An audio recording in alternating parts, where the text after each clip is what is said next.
Hi, everyone. Hi. Hello. I'm Jenrette-Thomas. I'm the Chief Diversity and Inclusion Officer here at Stinson, Leonard Street. And I'm really excited to be with all of you virtually and in person. So today, what I'm going to talk about, and it's a great second step to what Anna has already started to explain, the reason why diversity is important. But now let's talk about how do you get rid of bias in hiring, right? So, implicit bias. That is the underlying thing that ends up creating problems in the hiring process. And so most people are like, okay, what is implicit bias? And some of you may have heard it by a different term, unconscious bias. And essentially, it is just think of it as shortcuts in your brain. It's mental processes that help you figure out how to quickly categorize information so that your brain can function optimally. So, you're probably like, I don't get it. How is bias optimally functioning? Well, here's how. Remember earlier Anna was saying that there are lots of information coming at you. Well, in actuality, it's over 1 million pieces of information per second. This is information you're gathering from all of your senses. It's information that you're gathering, from, like in this very moment, your brain is detecting so much, but in order for it to be optimal, it can't focus on 1 million pieces of information. So the brain is devised in this brilliant way. There is the prefrontal cortex from the brain, and that part is the slow brain. But it's the slow brain that actually that is necessary for critical thinking, for changing anything. And then eventually, there's if you do the slow brain activity enough, it gets married or buried into the reptilian brain, the fast brain, the unconscious brain. The crazy thing is, because it's unconscious and because it's happening so rapidly, your conscious mind can't even detect when something unconscious is happening. Like right now, if you focus your attention on it, you'll start to realize, oh, I'm breathing. Oh yeah, that's happening, like every second, right? But if you're not thinking about it, it's still happening. So that's an example. And I like to give this example too. You guys remember when you first started to drive?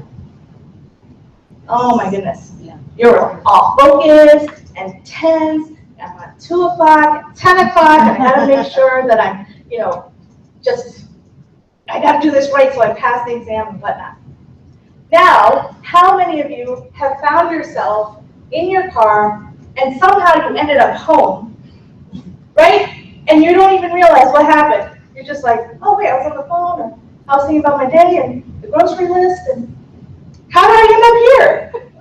Well, that is an example of when you were learning, your slow brain was at work. And then when you got to the point where it's automatic, that's your fast brain.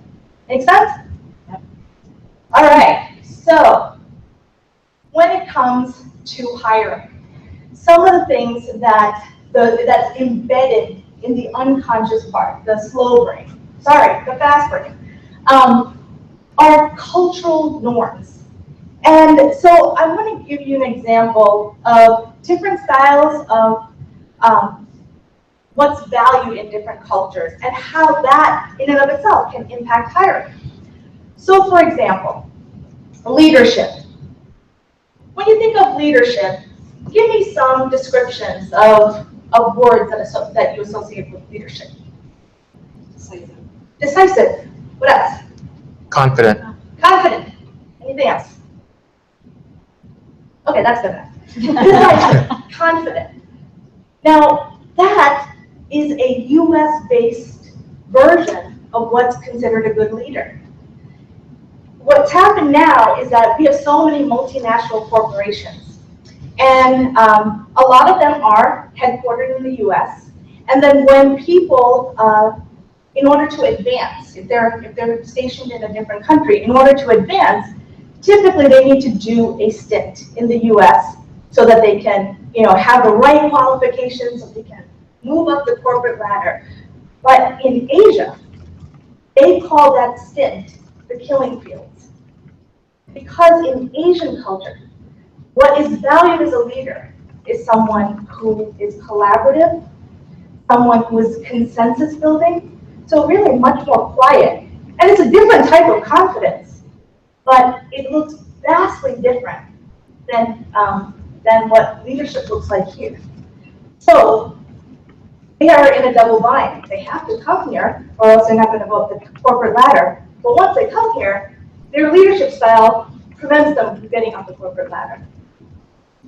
So that's one example, but you can see, and this is a little hard, this graphic, but there's everything from body language and eye contact. There's just so many different dimensions that impact how your mind, your brain, is processing whether someone is a good fit. How many of you have heard that, right? So now, let's talk about the various types of biases that could be present in the hiring process specifically. Anna already mentioned like me, right? That's what affinity bias is. I like people, and I tend to gravitate toward people like me. Confirmation bias. That is essentially when you either put a magnifying lens on things that confirm what you already think, or you kind of put a minimizing lens on things that contradict what you already think. Great example, this last election. The people that were supporting Hillary probably put a minimizing lens on whatever was good about Trump and vice versa, right? I know that was controversial, but you know. Attribution bias. So attribution bias is essentially when you give a more favorable assessment to somebody that is in your in-group. Now, what defines that in-group? It could be a variety of things. It all depends. That's where that individuality comes into play. But you tend to favor those that are in your in-group and not as much those who are not in that group. Availability bias. That's basically what is quick and easy, top-of-mind information that I can retrieve. So in the case of when a site, well, no, I'm talking about hiring. So let's think about an example. Firefighter. Get an image in your mind. Okay. For those of you, how many people had an image of a woman firefighter? There is 0 people in this audience that had that, right? So the top-of-mind assumption is that a firefighter is a male. Yeah. Thank you. Implicit stereotypes. This is basically when people judge based on the stereotypes, and it's important to know that stereotypes, we get them from a variety of things. It could be from the media, it could be from old, Uncle Johnny telling you these stories, and all of a sudden you have this perception about a group of people. It could be watching from All in the Family. Just anything. There's so many different, opportunities to develop stereotypes. In-group favoritism is very similar to affinity bias. And finally, Anna had alluded to this earlier, the notion of groupthink, where people are not willing to go against the grain of the homogeneous group. So here is a study to show you about what's happened in both. This study was done in law firms and in corporations. And the study was identical resumes, one for a person named Emily, one for a person named Lakeisha, and then a similar identical resumes for Greg and Jamal. So, who's surprised? Is anybody surprised here? The evidence pointed that there was a 50% gap in callback rates between the white-sounding names, so 1 out of 10, versus the black-sounding names.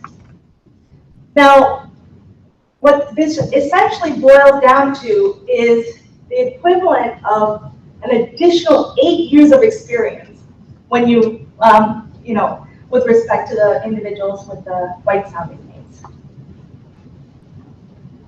Here's another interesting study that kind of explains confirmation bias in the context of the law. And for those of you who deal with lawyers, we love to think that we are really unbiased and objective. And so, this study is particularly interesting because there was a memo written, same memo. It was written by prestigious partners, 6 of them, or five or six of them, and then with some deliberate errors in there. And it was distributed to 60 attorneys at different law firms to say, oh, this is a third-year student, want you to evaluate their writing sample. Half the participants that were told that it was a Caucasian individual, the other half were told that it was an African-American, same school, same year, everything. Same memo, remember that. So, here's what the study found. Essentially, there were fewer errors detected with Caucasian Thomas's memo, and a lot more detected and edits made with the African-American Thomas's memo. So again, there is a bias in not just the legal world, but there's a stereotype that that African Americans might not have as strong writing skills in comparison to Caucasians. And that's what was being magnified or minimized here. Okay, so enough explaining. Now it's time to get to action. Figure out how do you do something about this. Number 1, education. It all starts with you. If you don't know your own biases or the fact that we're prone to them, then you're not going to be able to help the system at all. And it's not just with respect to you. You have to also educate the people that are involved in the hiring process. One great tool is the implicit association test, and everybody should take it. There's plenty, there's a variety of tests on there. Just go to projectimplicit.org. It's free, but it just gives you a baseline of, where am I on this particular issue? And take some time to become culturally competent. Learning about different cultures, what, for example, does leadership look like in that particular culture, might help you to de-bias the hiring process when it comes to conversing about an individual. Next, assess your entire hiring process with the assumption that implicit bias is there. Why? Because statistically speaking, it's there. So, it's important to recognize that it could be present in where you post for jobs, how the descriptions are actually written, who and how the resumes are reviewed, going back to the Emily and Lakeisha examples, how the interviews are conducted, and who conducts the interviews. So, how do you review your job descriptions for bias? Well, there are certain words and phrases in a job description that could lead to fewer diverse applicants because they will self-select out. Specifically, there are studies have shown that women are less likely to apply for a job where there are masculine coded language, whereas the flip is not true. Men are negligibly affected when it comes to feminine coded language. Let me give you some examples. And this comes from the Journal of Personality and Psychology. And the article is called Evidence That Gendered Wording in Job Advertisements Exists and Sustains Gender Inequality. So some masculine coded words include active, adventurous, challenge, driven, independent. And some feminine coded words include agree, commit, cooperate, depend, interpersonal.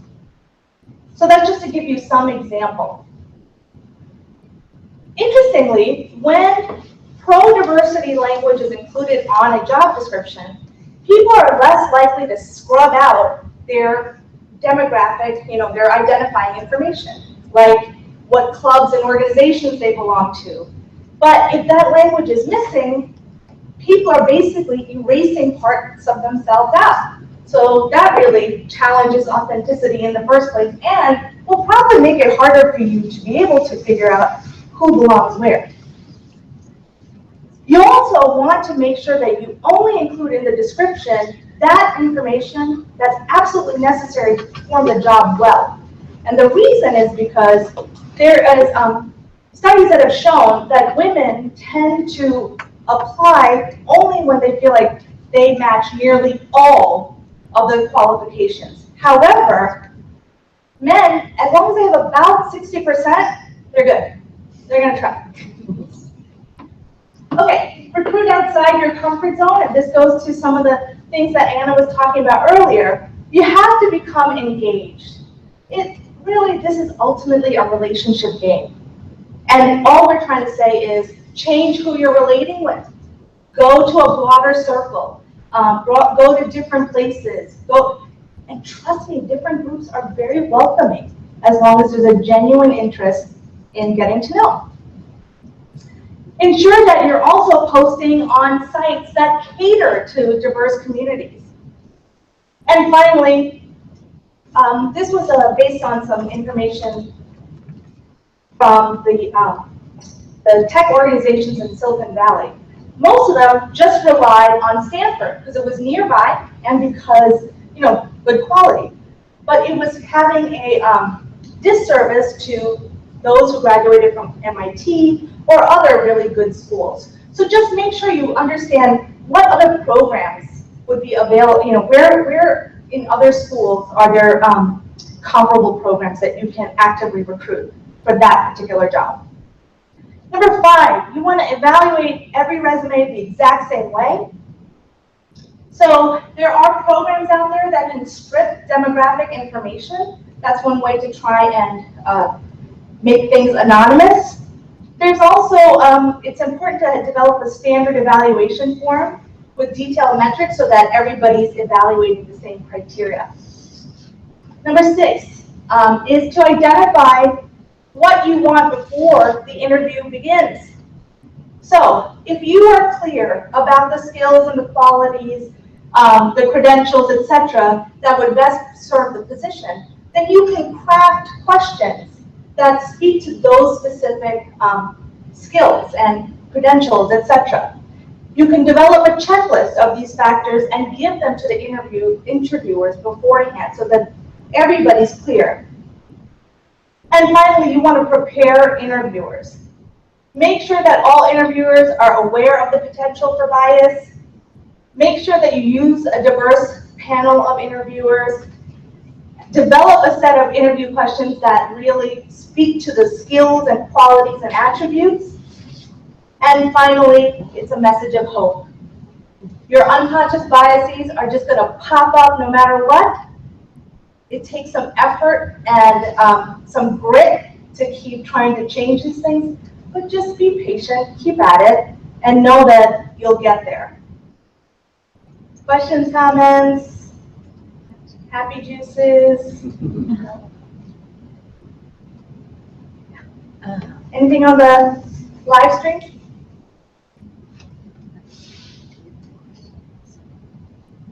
So, Ian, how do you help folks who feel like this may be unfairly, hindering the ability of some non-diverse candidates from, getting through the hiring process, who, that have trouble getting on board with doing this because they sort of have those, like it's somehow not fair.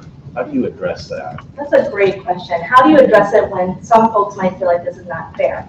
So there's a couple of things. First is you have to identify what's the self-interest. What's in it for the people that are talking about this is not fair. Anna had given some good statistics about how this ultimately enhances the business case.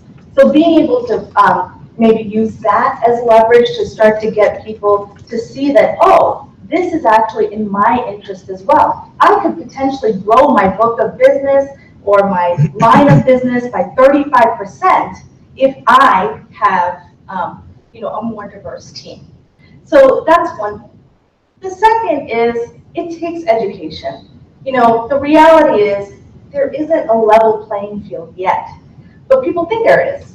And so it takes sometimes some one-on-one conversations to try and explain that there are some discrepancies, and just getting to a point where you continue to educate folks. Anna, do you have ideas? I would add to that, again, to bring it back to data, because if you get pushback, well, it's not fair for the rest of us, to be able to show with numbers, something is blocking all of these candidates. They're getting here and then they stop, and then they get to this point and then they all get filtered out. Some data that will show that the cards are stacked not against you, but against somebody else. That's good. There's a question from the live stream. What are your thoughts on using big data to eliminate bias? Oh, great. We actually have our next presenter is going to talk about that, so I'm going to have her address it. But thank you for the question. Yes. So, in like an law firm, I work for a professional services firm, and the focus in recruiting is always, let's go to the top tier schools, however top tier school is defined, and that's the only place that the hiring manager will consider going. And I'm thinking that is just another form of bias, because you're screening out people that can't afford the $50,000 tuition. Even with scholarships, they're not there. So do you have any tips on how you convince your hiring manager to consider recruiting from a state school? Yeah, a pilot program. So I would initially start with providing some data that let's say the state school attracts a larger number of people, and from a particular background that we're targeting, and then use it as a pilot program to be able to show, the quality of work, the skill set that is just as good, even though the credential of the school is not, or the pedigree of the school is not quite as high as those top tier schools that they're used to recruiting. Sometimes it just takes a little bit of exposure, but you have to make that business case, I think, beforehand to get people to even understand this is worth trying a pilot. And Anne, can I add? I think I would take that even further, because what you know is going to happen is, say you start your pilot, and then your hiring manager says, what was the bias that says you just see what you want to see? Confirmation bias? Yeah, confirmation bias. They're going to say, see, it's not worth it.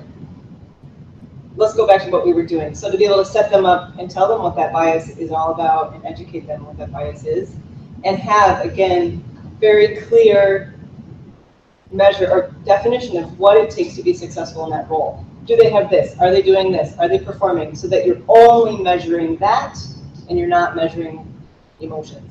Yeah, and add infrastructure to that, because you can help mitigate a lot of bias by having processes in place to counteract it. So making sure that person gets appropriate feedback on their assignments, making sure that person is getting the right type of assignments, that they have the right mentors. There's a lot of little things to ensure that the pilot is a success. But I think that's probably the first step.